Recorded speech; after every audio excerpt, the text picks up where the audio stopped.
Pag dudugtugam digiti insasaw digiti kaprobinsyahan tayo, agpay-payso. Apay, nada kami nga lalaki, nga membro ti anak ti Ilocos Norte. Uwan manong medi.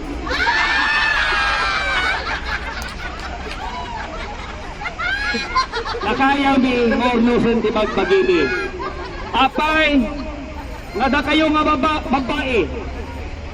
Saan nyo nga kaya nga tenglen ti bagbagiyo? Kaya mo! Nanggagakin sa uyo, kaya yo. Anat prebo yo.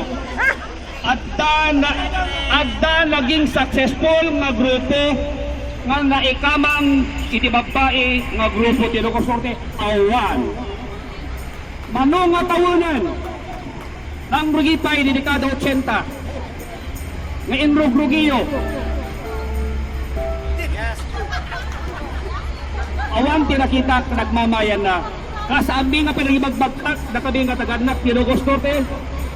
Wapay lang at awen ngem adon pinapanagnek mi.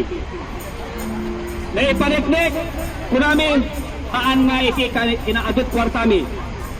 Dudikit ni iti unos iti duwa nga tawen nga pinagtakder ti anak ti Ilocos Norte. Imbes na binmasit ti anak ti Ilocos Norte, dinmakken. Sino ka na kayo nga nagbalin nga lideres ti Ilocos Norte? Tinangukon ti sibubukal nga Ilocos Norte nga kasla tinapasamak itangal daw.